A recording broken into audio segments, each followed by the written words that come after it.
Welcome to the Deep Dive. Today we're tackling something incredibly important and honestly pretty difficult. The hidden mechanics of school violence.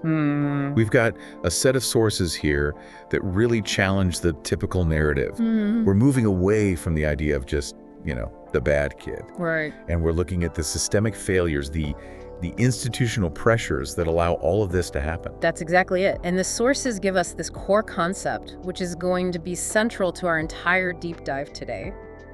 The mechanism of silence. The mechanism of silence. Yes. And what we want to show you is how this thing actually works, how the violence, it doesn't really start with a punch or a shove. No. It starts with the quiet, almost invisible complicity of the entire environment. Okay, so let's unpack that. This idea that the real damage is done long before any physical contact. The source material calls the school environment a soft battlefield. It's a really powerful metaphor, isn't it? It is. What do they mean by that? Well, a hard battlefield, it leaves visible wounds, scars you can see, Right. But a soft battlefield. That's where the war is fought on the psyche, on a person's sense of self. The sources are so clear about this.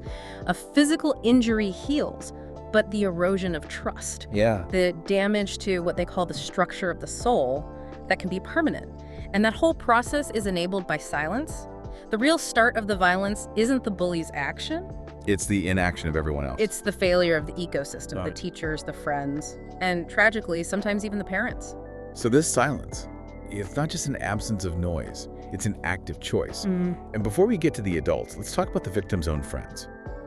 The sources get into this heartbreaking logic for why they stay silent. They do, and it's not because they're cruel kids, not necessarily. They're turning away out of a very rational fear that they will be next. The sources put it so starkly.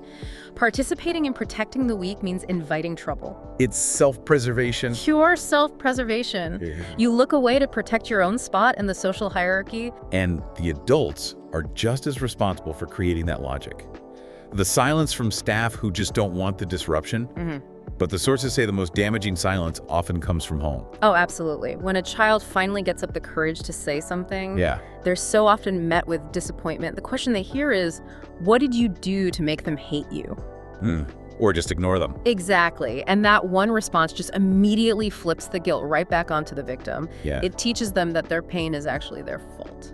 And what's fascinating and just deeply troubling is how the sources argue this is all driven by adult logic, by institutional priorities, not just, bad intentions. It's about stability. Yeah. That's the #1 priority for school administrators. It's silence, achievement, a clean record. They are terrified of accountability. Parent meetings, bad press. All of it. That fear is so much greater than the fear of one child getting hurt. So the system actually incentivizes you to look the other way. It rewards it. I mean, the sources give this incredible look inside teacher meetings, and the unspoken rules are just crystal clear.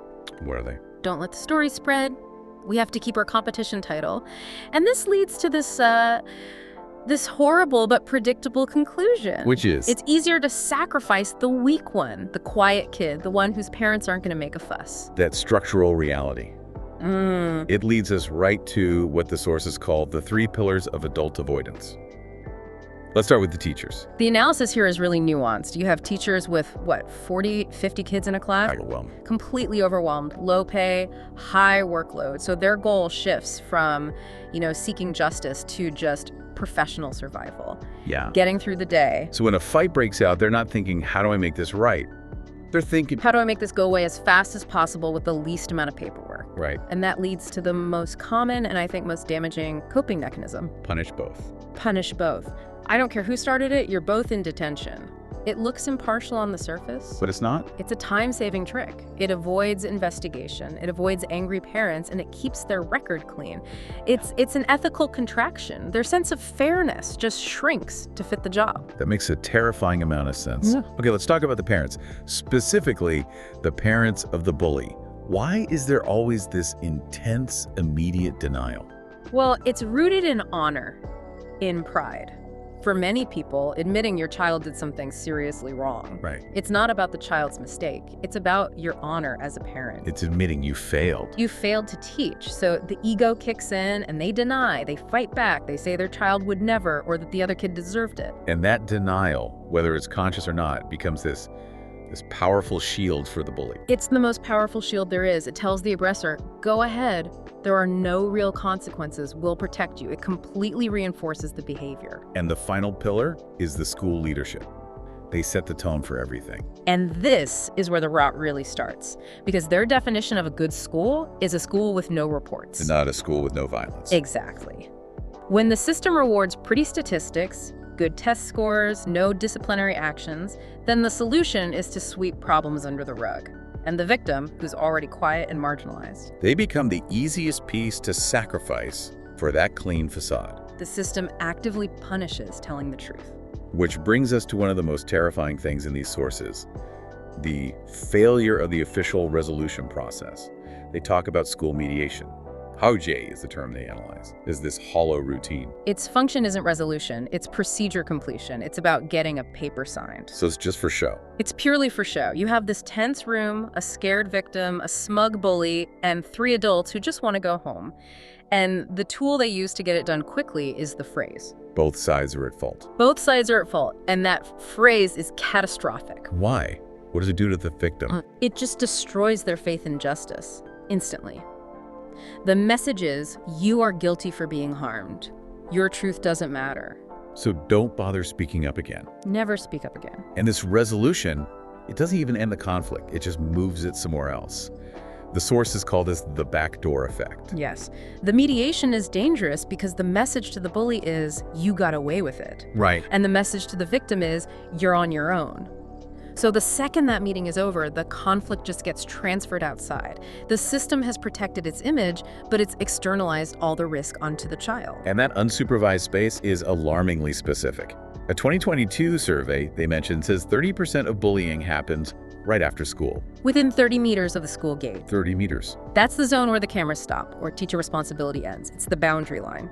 And beyond that line, the only law is the law of the pack. Which explains that awful UNICEF finding that 55% of kids who experience this, they don't tell an adult. And it's not just fear of the bully, it's fear the adult won't believe them or won't handle it right, or that telling will make it worse, that it will lead to that retaliation right outside the gate. it's a completely rational fear. And it's the price of this mechanism of silence, which brings us to the wounds, the psychological damage. Yeah. The sources are so clear. Physical bruises heal, but bruises on belief, on a child's faith in the world, those don't. And surprisingly, they say the victim rarely ends up hating the bully. No, they hate themselves first. They internalize the message. I was hit because I wasn't good enough. I wasn't strong enough. And the long-term effects? Oh, they're profound. Hypervigilance, low self-esteem, this feeling of being shrunken. Like you have to make your personality smaller and smaller just to avoid trouble. And the sources call the cause of this the violence of indifference. The violence of indifference. It's the abuse that comes from adult weakness, from their fear of responsibility. It's a powerful idea. So if the system is this broken, what can a kid actually do?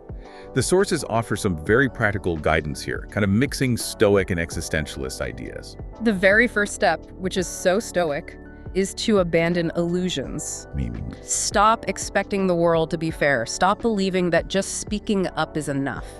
You have to accept that the adults you thought were heroes might fail you. It's painful, but it's the first step to protecting yourself. and the second step is incredibly pragmatic. They call it use data as gravity. Yes, this is so critical. The system is designed to ignore a story, one kid's word against another. Right. But data has weight. It has gravity. If you have photos of injuries, screenshots of threats, names of witnesses, that's data. And data forces them to act. It forces accountability because now there's evidence they can't just sweep away without serious professional consequences.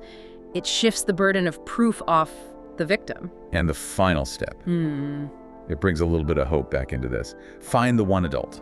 Yes, it really does, because the sources emphasize that the difference between a child breaking and a child overcoming this trauma is often just one single, brave adult. The one who listens. The one who listens, who believes them instantly, and who is willing to stand by the truth even if it's inconvenient.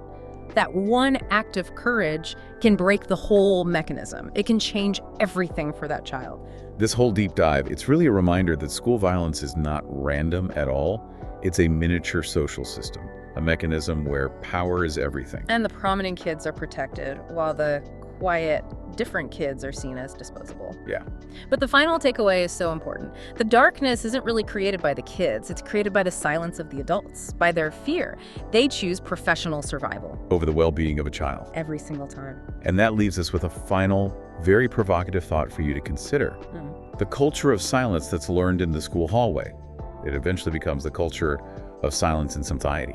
So if responsibility is the thing adults fear most, and they teach their children that to survive you have to be quiet and small, what is the long-term cost we all pay as a society for choosing comfort over justice? Something to think about.